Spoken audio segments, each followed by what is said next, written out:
राधे राधे। घर के बाहर क्या लिखने से घर का माहौल शांत रहता है, और जानिए आपको वास्तु दोष से कैसे दूर हो सकते हैं। देखिए, कई सारे व्यक्ति और आप सब बहुत मानने लगे हैं। मैंने देखा है बहुत से व्यक्ति हैं, बहुत सी महिलाएं हैं, बहुत से पुरुष हैं जो वास्तु दोष को देखने की कोशिश करते हैं कि हमारे घर में वास्तु का दोष है, हमारे घर में ये चीज़ गलत हो रही है, शायद हमारे घर में वास्तु दोष है। अपने मन से मैं आपको बताती हूँ, बहुत ही ज़रूरी बात है, बहुत ही अच्छी बात है। आप अपने मन चित्त से ये चीज़ बिल्कुल ही निकाल दें कि वास्तु का दोष है या कोई गलत चीज़ों का दोष है। हम यदि हरि नाम, हम यदि राधा नाम छोड़कर, मैं ये नहीं कहूँगी सिर्फ हरि नाम, आप शिव भगवान का नाम करते हैं, आप राम जी का करते हैं, आप किसी भगवान का करते हैं, यदि आप नाम जब छोड़कर ये वास्तु दोष, ये कैसे हमें कितने दिए जला के हम अपने घर में से जो है संपत्ति ला सकते हैं, कितने अपने घर में कैसे तोड़ा टोटका करके ये कर सकते हैं, यदि आप इन चीज़ों में आपका मन हृदय ये सब लगा हुआ है और विश्वास रखते हैं, तो मैं आपके विश्वास को नहीं तोड़ूंगी। बहुत अच्छी बात है, क्योंकि कहीं कहीं ये बात ठीक रहती है, लेकिन इन्हीं पे आश्रित हो जाना ये बहुत गलत बात है। आपके साथ अगर यदि गलत होता है और होता भी जा रहा है, मैं आपको बताती हूँ बहुत ज़रूरी बात एक व्यक्ति की है। एक व्यक्ति के घर में उसके परिवारजन का जो है मृत्यु हो रही थी। कैसे हो रही थी कि 1 महीने मृत्यु हुई एक व्यक्ति की, मतलब रिश्तेदार में था, जैसे उसकी बहन की हुई थी। तो बहन की होने के बाद तो फिर उसके बाद उस बहन के वो तो बहन थी, एक और बहन थी, उसके पति की मृत्यु हुई कुछ उसी महीने के आखिर तक। फिर क्या माहौल ऐसा हो गया, 1 साल बीतते 1 साल के अंदर भी दो जगह और मौतें हो गई। तो यदि ऐसा होता जा रहा है तो लोग सोचते हैं कि हमारे घर में पितृ का दोष आ गया है, हमारे घर में वास्तु दोष चल रहा है, हमारे घर में बहुत गलत क्रियाएं चल रही हैं या भूत प्रेत लग गए हैं। तो याद रखिएगा कि क्या कहा जाता है, ये आपने कहावत सुनी है, जाको राखे साइयां मार सके ना कोई। जब तक भगवान की इच्छा नहीं होगी, जब तक प्रभु की इच्छा नहीं है, जब तक ब्रह्मा जी ने लेखनी में लिखा नहीं है कि यही इतनी उम्र दी गई है, तब तक के लिए हमारी मृत्यु चाह कर भी नहीं हो सकती, चाहे शरीर कैसी भी हालत में आ जाए। लेकिन एक और बात है, यदि आप राधा नाम का जप करते हैं, हरि नाम का जप करते हैं, शिव भगवान का जप करते हैं, तो याद रखिएगा इस बात का कि आपके ऊपर आएगी जो विपत्ति, यदि लिखी हुई है, ब्रह्मा जी ने लिखा है कि तुम्हारे जो पुराने पाप हैं वो तुम्हें काट रहे हैं क्योंकि नाम जप कर रहे हो तुम, तो तुम्हारे पास इतने ज़्यादा पाप तुम्हारे कटने के लिए इतनी मुश्किलें आएंगी कि तुम्हारी बीमारी तक आ सकती है, तुम्हारा शरीर अशांत भी हो सकता है, तुम्हारे शरीर में बहुत पीड़ाएं हो सकती हैं, उत्पन्न हो सकती हैं, बहुत सी क्रियाएं हो सकती हैं जो आपको अंदाज़ा भी नहीं है।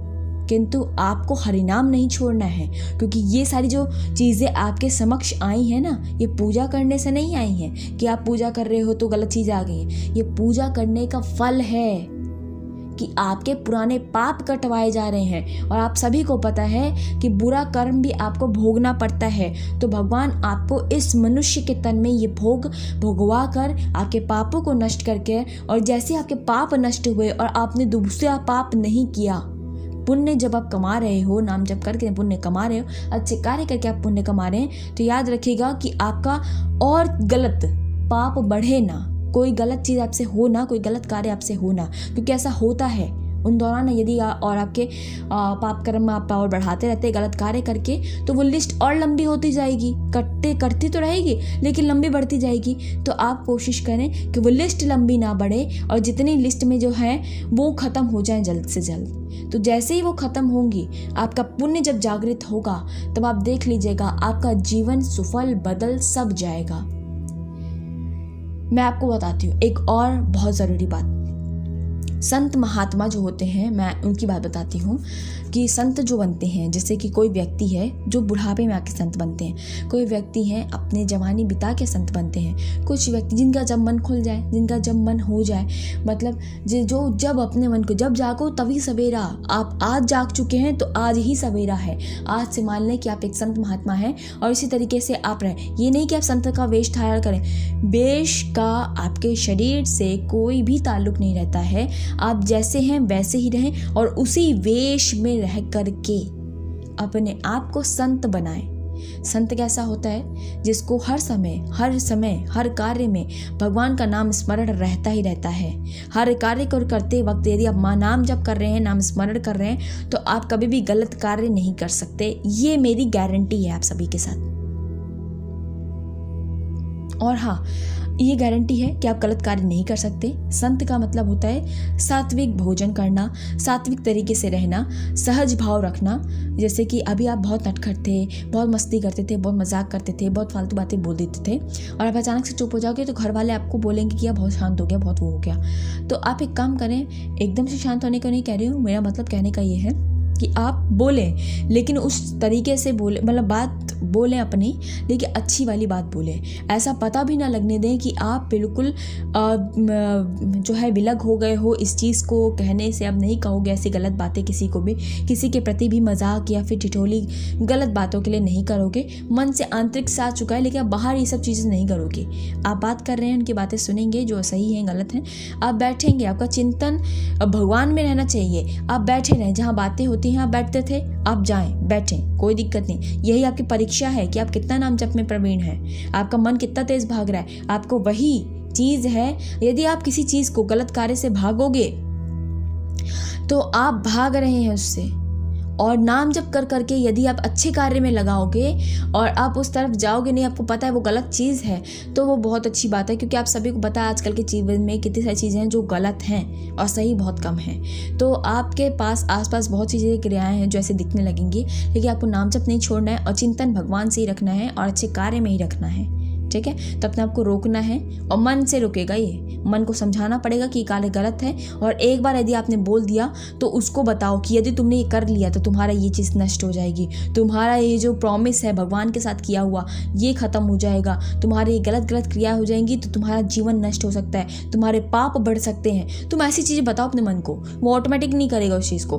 वो करा नहीं, बहुत अच्छी बात, आप जीत जाओगे। ये छोटी छोटी चीज़ से जीतना शुरू करोगे तो बड़ी चीज़ ऑटोमेटिक जीत जाओगे। और इस संसार से आप लोग जब जाएंगे तो अच्छे कार्य और अच्छे पुण्य लेके जाओगे, तो आपको भगवान की भक्ति और भगवान का जो सम्मुख है, मतलब भगवान के दर्शन आप करके यहाँ से पृथ्वी लोक से जाएंगे। और भगवान से मना लें कि भगवान आपके दर्शन प्राप्त करके हम लोग पर जाएं। तो यही चीज़ हम मनाते रहें और कार्य करते रहें। अपने मन में, चित्त में भगवान का स्मरण कर, भगवान को ही देखें, भगवान को ही रखें, यही चीज़ रखें। मैं ये नहीं कहूँगी कि आप कहते हैं मैं बोल रही हूँ, अगर किसी को बुरी लग रही है बातें, गलत लग रही है बातें, तो देखिए ये आप पे निर्भर करती हैं। लेकिन मेरा ये आपका यहाँ पे बताने का ये उद्देश्य है कि यदि आपका जीवन कहीं ना कहीं गलत हो रहा है तो उसे आप कैसे ठीक कर सकते हो, कैसे बचा सकते हो। अभी भी समय है, क्योंकि व्यक्ति का पता नहीं है कि कब जाना है। समझ रहे हैं? आपको पता है कि आज आप सो रहे हैं, आपको कल उठोगे नहीं उठोगे। आपको पता है कि आज आप अभी जो मेरी बातें सुन रहे हो, इसके चंद मिनटों बाद आप बचोगे या नहीं बचोगे। हर समय इस चीज़ का ध्यान रखें। यदि आपको याद रहेगा कि आपकी मृत्यु कभी भी हो सकती है, कभी भी आपको जाना पड़ सकता है, पछताना ना पड़े, तो इसके लिए आप ये कार्य कर रहे हो, तो आप कभी भी गलत कार्य नहीं करोगे। ठीक है। और हाँ, कभी भी किसी व्यक्ति से दोष मत रखना, कभी भी किसी व्यक्ति के प्रति गुस्सा या बैर भाव मत रखना। खास करके रात को अगर यदि आप सोना चाह रहे हैं तो याद रखिएगा, आपने जो है बहुत सी बातें सुनी होंगी, रात के वक्त या किसी भी पहर के वक्त सबको नहीं करना चाहिए।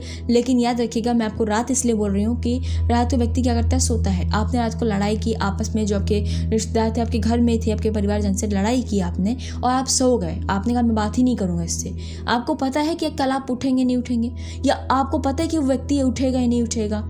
हो सकता है ना ऐसा कि आप आज रात को लड़ाई करके उस व्यक्ति के साथ सोए और अगले दिन पता चला कि उसकी मृत्यु हो गई है। तो आपके मन में जो ग्लानि रहेगी ना, आपके मन में जो गलत भावना हो जाएगी, आपके मन में जो बैर भावना हो जाएगी अपने प्रति, खुद के प्रति, और इतना दुख रहेगा, वो आप जीवन पर्यंत तक भुला नहीं पाओगे कि यार वो व्यक्ति चला गया और मैंने उससे माफ़ी नहीं मांगी, मैंने उसके लिए कुछ नहीं किया जीवन भर, मैंने थोड़ी मेहनत कर लेता तो उसको सुख दे पाता। आज मेरे पास सब कुछ है, किंतु उस वक्त मैंने ऐसा कार्य किया और जिसकी वजह से उसको बहुत कष्ट हुआ। मतलब आपके माता पिता हो सकता है यदि आप गलत कार्य करते हैं, ठीक है, तो वो आपको समझा रहे थे, आपने समझा नहीं, और आज वो नहीं है आपके समक्ष, आपके पास नहीं है, तो आपको ग्लानि होती है मन से कि मैंने बहुत गलत कार्य किया। यदि मैं थोड़ी और मेहनत कर लेता, यदि मैं ये कर लेता, तो आज मैं उनके लिए ये कर सकता, उनको मैं ये सब चीज़ें दे सकता।